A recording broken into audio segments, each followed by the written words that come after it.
report, we'll be focusing our attention on an emerging issue that is oppressing the nation. In recent years, we have found trends of childhood obesity tainting the bodies and souls of our future generations in ways such as poor nutrition, lack of government intervention, and influence of media, which are all scourging the nation. I am sitting here with Dr. Tracy, and we have just recently purchased a double cheeseburger from McDonald's. You see, in this small sandwich, it contains 440 calories, 11 grams of saturated fat, as well as 1.5 grams of trans fat, and 80 milligrams of cholesterol, and 1,500 milligrams of sodium. Just in this tiny little sandwich, it also contains the known toxins, BHT and MSG. Should we be feeding our children this garbage? I think not. Thank you for your time, Dr. Tracy. Thank you for the interview, Dr. Tracy, and you as well, Daniel. Thank you, Linda. Now, my partner Daniel and I have conducted an interview to ask the locals how they felt about the situation. Here are some of the responses that we received. Take a look. Hello, my partner Dan and I are here at the local grocery store, Acme, and we'd like to ask a couple of local citizens how they feel about the situation of childhood obesity. Do you believe that childhood obesity is a major concern for America? Sure. Yes, I do. Yes, I do. I think that we always have to be aware of keeping our children active and getting them outside to play. Like they stay in the NFL, play 60 and not just playing, on the computer for 6 hours a day. And do you believe that the government should take action or the parents? I think it's the government can facilitate and give parents, ideas or ways to help the kids get. I think our parents should take the action, not the government. Parents. If the parents aren't watching kids, who was? Wow, it's great to hear from our local citizens and how they are willing to speak out about this serious situation. There are many approaches we can take regarding this epidemic. According to the Center for Disease Control and Prevention, childhood obesity has doubled in children and tripled in adolescents in the past 30 years.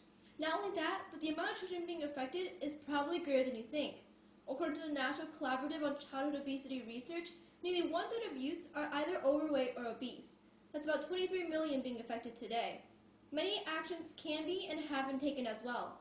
For example, the government has attempted to take action regarding the situation by regulating school lunches and setting dietary guidelines. As they bring in more fruits and more vegetables, there may be a little bit higher costs, and thus there's a little bit more money associated with that. Let's take a look at the new requirements. Fruits and vegetables offered every day, increases in whole grain rich foods, offering only fat-free or low-fat milk varieties, limiting calories based on the age of the children, and reductions of saturated fat, trans fat, and sodium. How are these changes going over?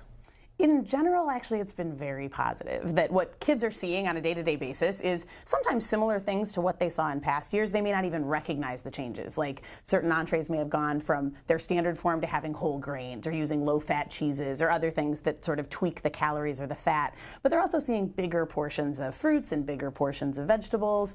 And although that may be a little new and different for the kids, we're finding actually a lot of kids are eating them as we go forward.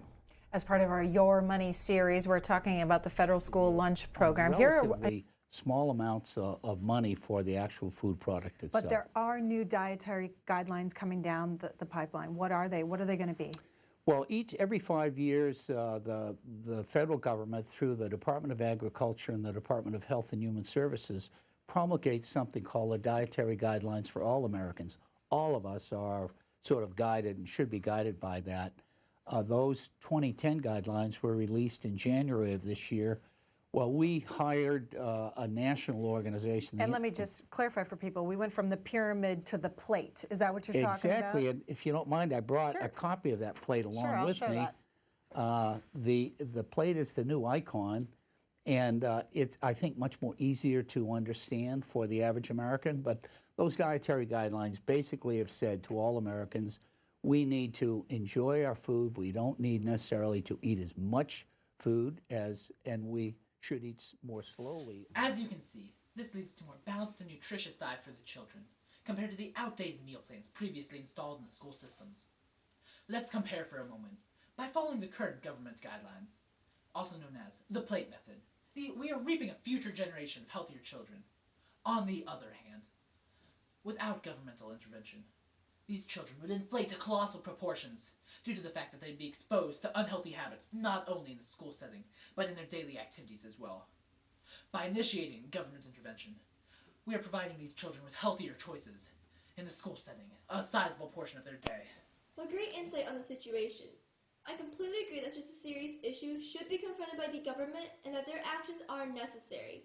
According to the American Heart Association, some effects of childhood obesity include higher blood pressure, elevated blood cholesterol levels, and type 2 diabetes. On the other hand, there are psychological effects as well. For example, obese children are more prone to low self-esteem, negative body image, and depression. I definitely believe that the children are an important part of our society, given that they are the shapers of our future generations. Have you ever wondered why solving childhood obesity is a major concern? I know I have. Here's a professional who will elaborate more on this issue. What are some approaches that you feel can be or should be taken to address this issue? Well, I think one of the things from a state standpoint or a federal government standpoint is they need to be consistent with their message as far as schools and how they support physical activity or physical education all the way in a K-12 environment. You know, right now there's so much pressure on the quote core math, science, English, and history or social studies that they're bumping out the physical education standards or relaxing those standards, when in fact research shows that the more active kids are, the better they are in school, the better they are in learning. What fantastic observations! And to end our show, let's give a warm welcome to Dr. Tracy, who has helped make this episode possible. Next time on the Stove Sentinel Report, we'll be discussing the secret recipe to Southern fried chicken, featuring Butter Queen Paula Deen. Until next time, how do you make a hamburger smile? Pickle it gently. This episode is brought to you by Dunkin' Donuts, McDonald's, our beloved Golden Corral, and viewers like you. See you soon.